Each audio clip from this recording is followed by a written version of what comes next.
Welcome here, Punch Out Boxing. I'm here with 38 years young Jackson Chauke. Did I pronounce that right?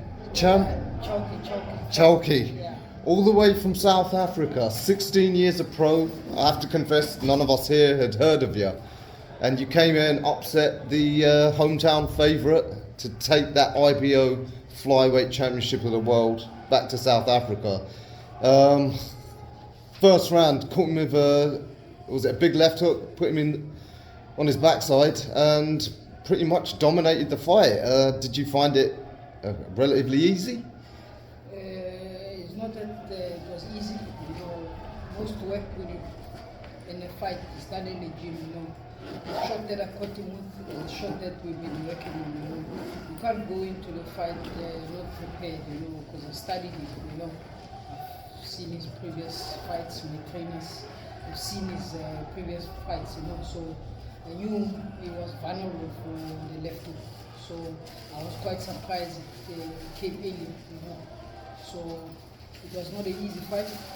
It was easy now, but behind the scenes it was not easy. It's been hard work all in December. They don't have December, holidays, I've been in the gym.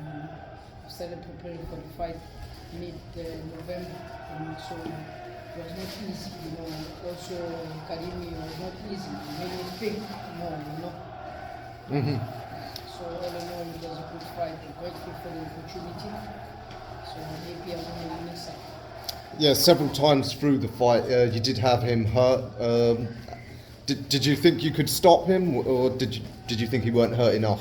Because you looked quite composed in there. I think he was also well prepared. He was fit.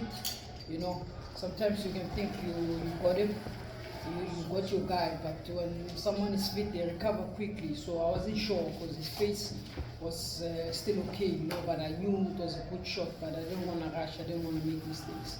Mm-hmm. Yeah, you showed your experience and composure in there the whole time.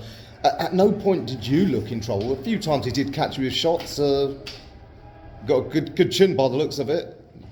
I don't know about that, but I never really felt his power because I was quite surprised. He was fighting junior bantam weight up flyweight, so I was surprised about his power. I fought junior bantam, one of my fights, but the power that I felt there is different compared to him, And looking at his previous fight, his endurance was okay, but this fight I saw he was like fading away when the rounds were going up. Okay.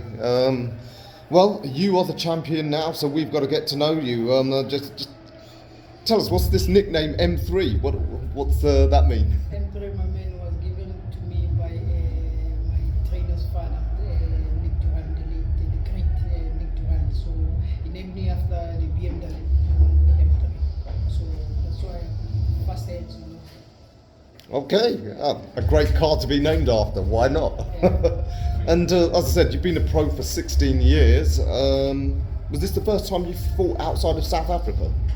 It was not the first time I fought that. I'm surprised you never heard of me. I've been an amateur. I stayed in amateur for long. I only turned pro, but it was way back. I only turned pro 2008 after Beijing. I fought Commonwealth Games. I lost against a guy from here, Don Broadhurst. Commonwealth Games 2006 in Melbourne. Lost in the finals.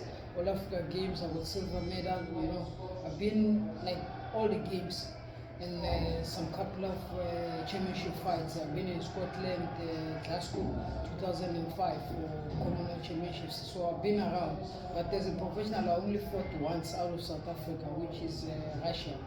I won points. I won the WBC International.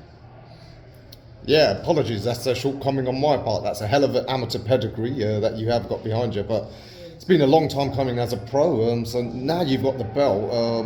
What do you want to do? I mean, flyweight's a hot division. We've got another kid in this country called Sonny Edwards, who just lost to Bam, but Bam Rodriguez is saying he's going to move up to super flyweight. Do you want to target one of the other champs? Would you like to come back to here to England? I'd love to fight Sonny, or I'd love to fight Galal.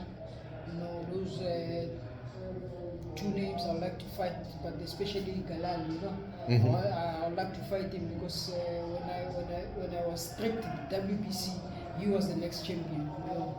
So I think I told him that in Instagram that he's not a real champion. You know, the champion is me. You know, if you're a real champion, you don't win a belt just like that. You know, even going into this fight, I saw Kadimi's last opponent. You know, he fought a guy against a guy from Tanzania. You know, it was an easy fight for him. So the fight I would love to have will be Galal. You know. All right. Yeah. This word will go all over, reverberate around England. Let's hope Galal That's the fight I'm hears. looking for. You know. And you'd be happy to come back to here to England? I'll be able to. You take me anywhere, I'm the same guy, you know. I fight the way I fight, you know. I don't think I'll be intimidated easily, you know. Whether you put me on big stages, you know, I always come to the party. And I noticed you've got a few grey hairs, but you just showed that veterans can teach these youngsters a thing. What's your secret? Have you always kept yourself well conditioned, always in shape, and lived the life of a pro? Also, you've not had too many fights. You know, the reason I've stayed in boxing for many years, you know, in Africa we don't have all the resources, and there was a time I stayed like 3 years. I would get fights, but the fights would be cancelled, and that's why my career was a bit delayed, you know. So there was a time when no TV, there was no fights, you know, things like that, you know. Mm-hmm. So, but since I started working when the late Nick Duran gave the gym to his son, which is my manager and training at the time, things were going smooth, you know. And how smooth led you all the way here to the IBO world title. Yes. Well, Jackson, pleasure meeting you for the first time. Congratulations again for putting on a great fight, and I hope we see you here in England again. I hope so.